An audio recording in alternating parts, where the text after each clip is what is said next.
हाय बच्चों, मैं आपका केमिस्ट्री एडुकेटर शंभुनाथ पांडे आज क्लास 10th का फर्स्ट चैप्टर का थर्ड वीडियो बना रहा हूँ और ये आपका होने वाला है रासायनिक समीकरण के बारे में। रासायनिक समीकरण कैसे लिखा जाता है इस बारे में होने वाला है। ठीक है, तो हम लोग देखते हैं आज। और ये सेशन जो है क्लास 10th के लिए तो इम्पोर्टेंट होने ही वाला है बोर्ड के लिए, साथ ही साथ उनके लिए भी इम्पोर्टेंट होने वाला है जो लोग बीपीएससी टियर 4 में 9th-10th में साइंस पढ़ना चाहते हैं, उनके लिए केमिस्ट्री का ये पार्ट बहुत इम्पोर्टेंट होने वाला है। ठीक है, तो आगे बढ़ते हैं, हम लोग सेशन की शुरुआत करते हैं। ठीक है, तो आज हम लोग पढ़ने वाले हैं रासायनिक समीकरण कैसे लिखा जाता है। ठीक है, तो सेशन की शुरुआत करते हैं और यहाँ से पढ़ना स्टार्ट करते हैं। क्या चीज़ें दी हुई हैं, दी हुई है क्या रासायनिक समीकरण के निरूपण की इससे भी संक्षिप्त विधि है। मतलब पहले हम लोग पढ़ चुके हैं रासायनिक समीकरण कैसे होता है। तो मैंने बताया था कि मान लीजिए मैग्नीशियम प्लस ऑक्सीजन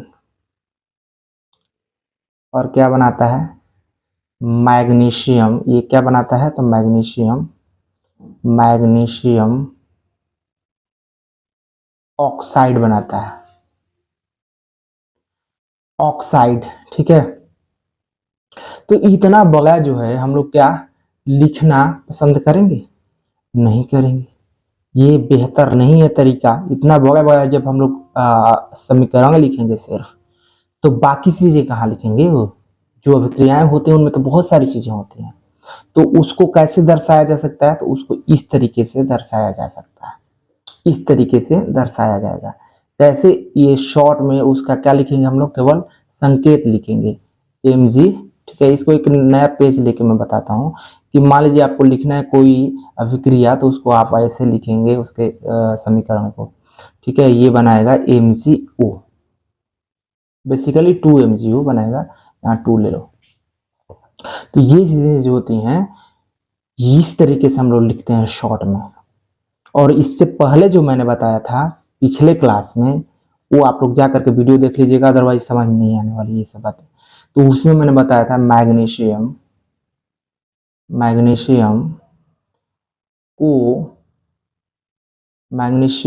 को रिएक्शन कराते हैं ऑक्सीजन से, ऑक्सीजन।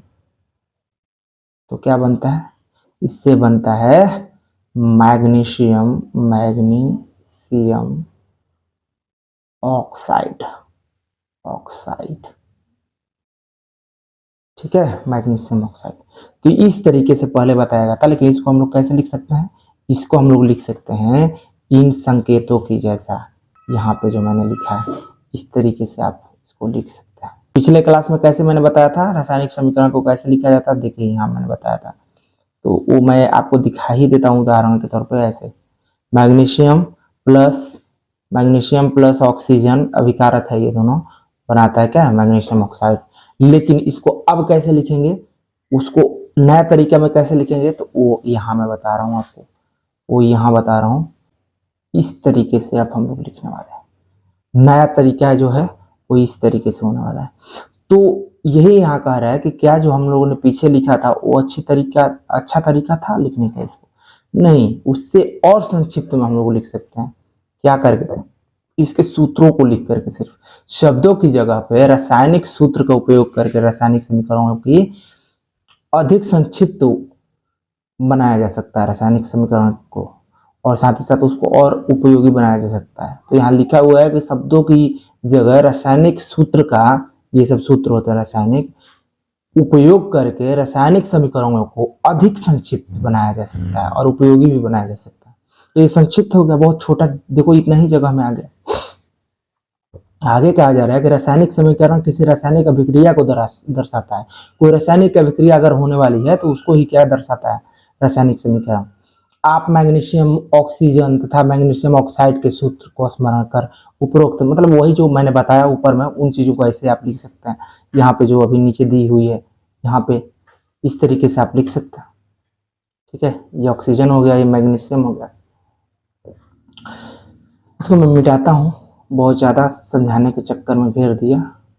ठीक है, तो यहाँ दिया हुआ है कि तीर के निशान के बाईं ओर के तत्वों के परमाणुओं की संख्या की गिनती कर उनकी तुलना करें। मतलब बाईं ओर ये जो है वो कितने परमाणु हैं। तो देखिए मैग्नीशियम का एक है, एक मैग्नीशियम का एक है और ऑक्सीजन का दो है। एक मिनट, इसको मैं मिटा देता हूँ तब अच्छी तरह समझ में आएगा। मैग्नीशियम का एक है, ऑक्सीजन का दो है, 2 + 1 कितना हुआ 3। और इधर कितना है, सिर्फ 2 है, मैग्नीशियम का एक, ऑक्सीजन का एक। तो क्या ये बराबर है, नहीं है। तो बराबर पहले करना पड़ेगा आपको समीकरण को। अगर बराबर कर देते हैं तो उसको क्या बोलेंगे, संतुलित रासायनिक समीकरण कहेंगे। और अगर बराबर नहीं है जैसे यहाँ है तो उसको क्या कहेंगे, असंतुलित रासायनिक समीकरण कहेंगे। तो बराबर करने के लिए हम क्या कर सकते हैं, बराबर करने के लिए यहाँ हम लोग कर सकते हैं कि यहाँ 2 लिख देंगे। तो 2 mg हो गया, 2 ऑक्सीजन हो गया, तो यहाँ 2 MgO बन जाएगा। अब देखिए यहाँ इधर भी 4 हो गया, इधर भी 4 हो गया, दोनों साइड 4 हो गए। तो अब ये संतुलित है। ठीक है, तो इतनी बात आप लोगों को समझ में आ जानी चाहिए थी। ठीक है, तो आगे अब हम लोग बढ़ते हैं, संतुलित रासायनिक समीकरण का महत्व क्या होता है। आपको द्रव्यमान के संरक्षण का नियम स्मरण होगा।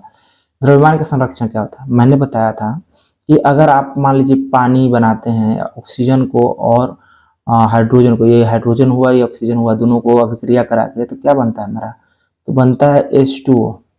अब ये जो पानी जो बना है इसमें जितना ग्राम इधर था उसका द्रव्यमान, द्रव्यमान मतलब भार समझ सकते हैं, लगभग भार नहीं होता लेकिन मान लीजिए 5 ग्राम इधर था, तो इधर भी क्या है 5 ही ग्राम है। लेकिन यहाँ परमाणु तो अलग अलग हो गए, इसके 2 इसके 2 4 हो गए, और यहाँ कितने हो गए 3 हो गए, इसके 2 इसके 1, तो ये तो गड़बड़ हो गया ना। तो इसको बराबर करना पड़ेगा। बराबर करने के लिए क्या आप करेंगे, इसको आप 2 बना दीजिए। यहाँ पे दूसरा पेन ले लेता हूँ, बेहतर रहेगा। इसको आप 2 बना दीजिए, तो अब क्या होगा 4 गो हाइड्रोजन हो गए यहाँ, आइए 2 गो ऑक्सीजन। अब यहाँ भी क्या है 2 बना दीजिए, तो यहाँ 4 गो हाइड्रोजन हो गया और 2 ऑक्सीजन, क्योंकि ये 2 है ना तो इसका 2 होगा। तो दोनों जगह कितने कितने परमाणु हो गए, 6 हो गए, तो अब बराबर हो गया। तो ऐसे केस में अब क्या होगा, अगर 5 ग्राम इधर आप लिए हैं तो इधर भी 5 ग्राम उसका भार यानी कि द्रव्यमान होगा। इसी को क्या कहते हैं, इसी को कहते हैं द्रव्यमान के संरक्षण का नियम। ठीक है, तो इसको अब मिटा देते हैं हम। ठीक है, तो यहाँ पे मिटा दिए। अब आगे बढ़ते हैं। अब यहाँ देखिए, अब कह रहा है कि जिसका आपने 9वीं कक्षा में अध्ययन किया था, कक्षा 9th में आप जिसने जो चीजें पढ़ी थी, क्या पढ़ी थी आपने, कि किसी भी रासायनिक अभिक्रिया में द्रव्यमान का न तो निर्माण होता है और न ही विनाश होता है। मतलब मैंने अभी बताया ना H2O का, तो यहाँ पे जो यहाँ है, यहाँ जो भार है वही यहाँ भी है। यही तो ये कह रहा है कि रासायनिक अभिक्रिया में भार में कोई अंतर नहीं होता है, दोनों साइड बराबर होगा। दूसरे शब्दों में क्या कह रहा है कि रासायनिक अभिक्रिया के पहले एवं पश्चात प्रत्येक तत्व के परमाणुओं की संख्या भी समान रहती है। इसलिए हमें कंकाली समीकरण को संतुलित करना आवश्यक है। इसलिए हमें कंकाली जो होता है असंतुलित, उसको संतुलित करना पड़ता है। ठीक है, ताकि हम लोग बेहतर तरीके से समझ सके क्या क्या हुआ है। अब यहाँ पे कुछ दिया हुआ है, इसको हम लोग देख लेते हैं। दिया हुआ शब्द समीकरण को इस प्रकार दर्शाया जाता है। अगर शब्द में आप समीकरण को लिखते हैं तो कैसे लिखेंगे, जिंक पूरा लिखेंगे ऐसे, जिंक जस्ता को कहते हैं जिंक, जिंक लिखेंगे। साथ ही साथ सल्फ्यूरिक अम्ल लिखेंगे पूरा, सल्फ्यूरिक अम्ल लिखेंगे आप पूरा। इधर बनेगा क्या, जिंक सल्फेट, आप पूरा सबको लिखेंगे सल्फेट। तो ये पूरा लिखने में क्या होगा, टाइम बर्बाद होगा। तो इसके जगह पे हम लोग कैसे लिख सकते हैं, जिंक का जो नोटेशन होता है, जो दर्शाया जाता है, जो संकेतक होता है, क्या होता है Zn, तो ये लिख देंगे। सल्फ्यूरिक अम्ल का क्या होता है H2SO4, तो ये लिख देंगे। ठीक है, और इधर क्या होगा ZnSO4 हो जाएगा, और साथ में और क्या हो जाएगा H2O हो जाएगा। तो ये चीजें ऐसे हम लोग लिख लेंगे शॉर्ट में। आगे बढ़ते हैं, तो आगे बढ़ते हैं और आते हैं हम लोग इस जगह पे कैसे संतुलित की गई है, यहाँ देखते हैं हम लोग। उसी रिएक्शन को कैसे संतुलित की गई, देखिए पहले लिख लेंगे क्या सबका संख्या, तो लिख लिए जिंक कितना था, एक था, ठीक है, तो जिंक एक था, हाइड्रोजन दो था H2SO4 में, H2SO4 में दो था तो दो हाइड्रोजन हो गए, दोनों साइड बराबर था, क्यों भैया, आपने क्या लिखा था, फिर से मैं समझाता हूं, आपने लिखा था जिंक प्लस H2SO4 और साथ में आपने क्या लिखा था, आपने लिखा था जिंक SO4 प्लस H2। तो ये चीजें जब लिखे थे तो इधर भी हाइड्रोजन दो ठो है, इधर भी दो ठो है, तो यही तो दिया हुआ है। सल्फर इधर भी एक था, इधर भी एक है, ये भी एक एक दिया हुआ है। ऑक्सीजन इधर चार था, इधर भी चार है, दोनों साइड बराबर है, तो ये क्या कहलाएगा, संतुलित रासायनिक समीकरण कहलाएगा। उसी तरीके से आप दूसरा अगर उदाहरण लेते हैं, इसको छोड़ के दूसरा उदाहरण लेते हैं, जैसे कि इसको लिया गया है, तब क्या हो जाएगा, तब अलग चीजें हो जाएंगी, तब चीजें क्या हो जाएंगी, अलग हो जाएंगी, ठीक है। तो अलग हो जाएंगी तो कैसे हो जाएंगी, मान लीजिए यहाँ Fe जो है वो कितना है, एक है, H2 दो है, और ऑक्सीजन जो है वो कितना है, एक है। लेकिन इस साइड देखिए तीन ठो Fe यानी फेरम है, चार ठो ऑक्सीजन है और दो ठो हाइड्रोजन है। इधर का जोड़िएगा तो चार आएगा टोटल, इधर का जोड़िएगा तो 9 आएगा टोटल। तो ये तो गड़बड़ हो गया, ये तो संतुलित है नहीं, तो इसको संतुलित करना पड़ेगा। कैसे करेंगे वही पढ़ने वाले हैं यहाँ पे, कैसे करेंगे संतुलित वही चीजें पढ़ने वाले हैं हम लोग, ठीक है।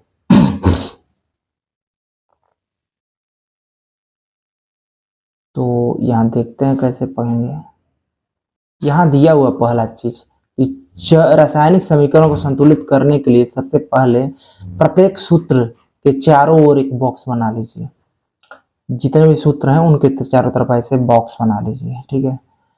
और संतुलित करते समय बॉक्स के अंदर कुछ भी परिवर्तित नहीं कीजिए, आप इस बॉक्स के अंदर कुछ परिवर्तित नहीं करेंगे, इसके बाहर जो भी करना होगा करेंगे, ठीक है। तो यहाँ देखिए क्या हम लोग करते हैं, अब असंतुलित जो समीकरण है उसमें उपस्थित तत्वों के परमाणुओं की संख्या की सूची बना लेते हैं। जो असंतुलित समीकरण है उसमें कितना कितना विभिन्न तत्वों के परमाणु हैं उनकी संख्या हम लोग देख लेते हैं। तो फेरम के कितना है, एक, लेकिन दाहिने साइड कितना है, तीन, मैंने बताया ही।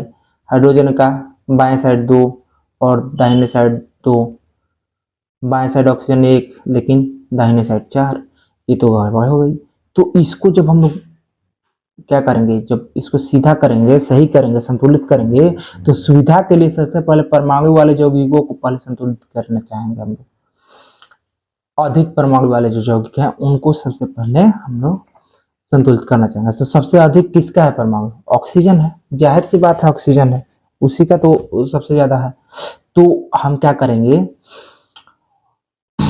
ये चाहे किसी में हो, जो ज्यादा है तो ऑक्सीजन ज्यादा है, मतलब विकारक साइड में तो ज्यादा नहीं है लेकिन उत्पाद साइड में ज्यादा है। तो उस यौगिक में सबसे पहले हम लोग किस तत्व को चुनेंगे संतुलित करने के लिए, तो हम चुनेंगे ऑक्सीजन को। इसी आधार पर हम लोग FeO4 और उसका ऑक्सीजन तत्व को चुनते हैं। और दाईं ओर ऑक्सीजन के 4 परमाणु है जबकि बाईं ओर केवल एक है, तो उसको हम लोग सुधारते हैं, ठीक है। सुधारेंगे तो कैसे करेंगे, ऑक्सीजन परमाणु को संतुलित करने के लिए हम लोग क्या करेंगे, प्रारंभ में क्या करेंगे, H2O में अभिकारक के साइड में कितना है, एक है, लेकिन उत्पाद के साइड में क्या है, चार है, क्या है, चार है। H2O में ऑक्सीजन कितना है, एक है यहाँ, ठीक है, लेकिन FeO3 फेरिक ऑक्साइड में ये कितना है, चार है। तो हम लोगों को क्या करना पड़ेगा, इधर तो चार है, इधर एक ही है, तो इधर कितना से गुणा करना पड़ेगा, चार से। तो हम लोग क्या करेंगे, जो H2O है उसमें क्या कर देंगे, चार से गुणा कर देंगे, ठीक है। क्या करेंगे, चार से गुणा कर देंगे। बात समझ में आई, ये देखिए यहाँ पे तो समझाता हूँ। यहाँ पे क्या करेंगे हम लोग, इसमें बाहर में चार से गुणा कर देंगे, ठीक है। अब आगे बढ़ते हैं। अब यहाँ याद रखने वाला बात यह है कि परमाणुओं की संख्या को बराबर करने के लिए हम अभिक्रिया में शामिल तत्वों या यौगिकों के सूत्र को नहीं बदल सकते। मैंने बताया है कि आप क्या कर सकते हैं। यहाँ देखिए एग्जाम्पल में आप जो भी लिखेंगे वो इधर बाहर लिखेंगे, इस बॉक्स के इधर आप पीछे कुछ नहीं लिखेंगे, ठीक है। तो इसलिए आप क्या करेंगे, सिर्फ आप इसके मोल को बढ़ा रहे हैं।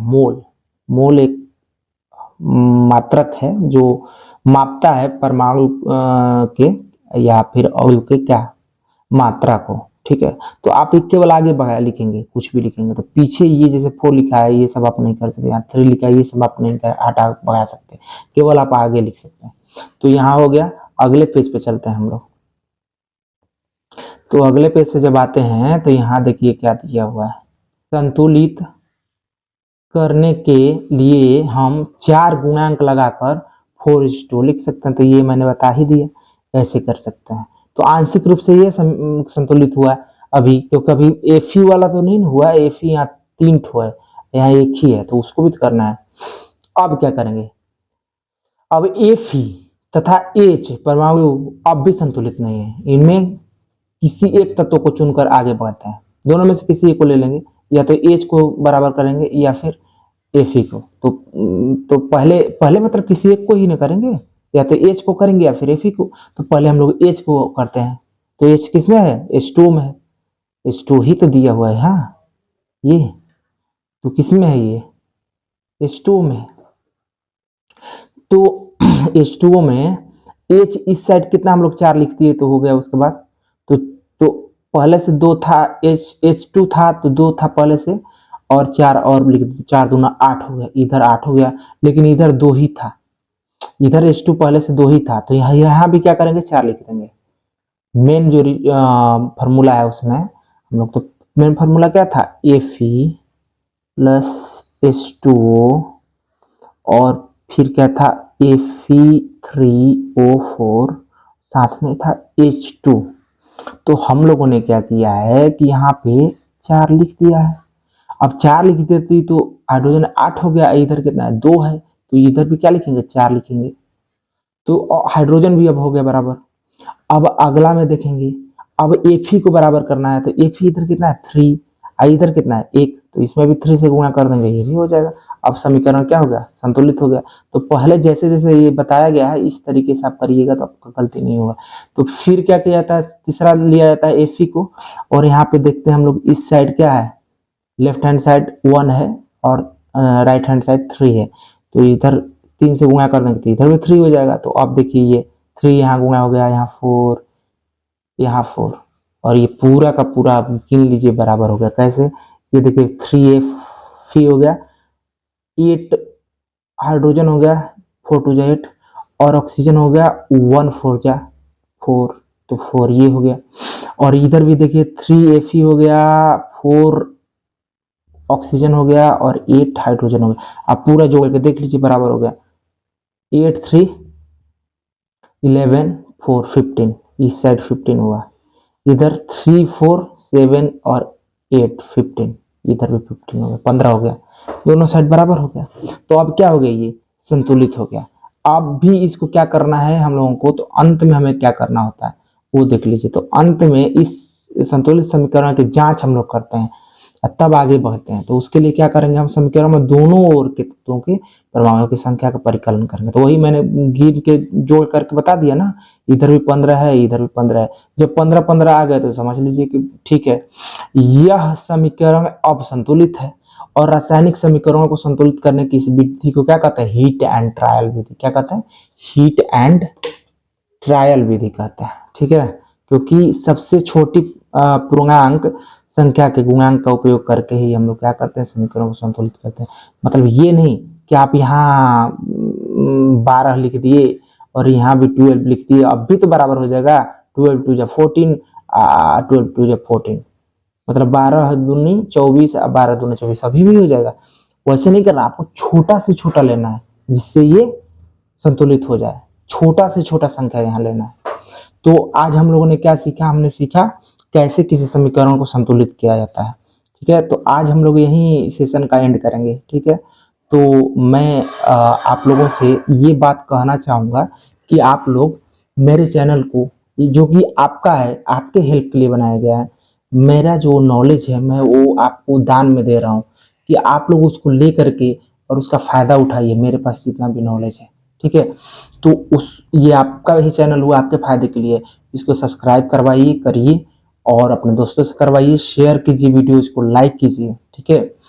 तो बस यहाँ एंड करते हैं। Bye, have a nice day.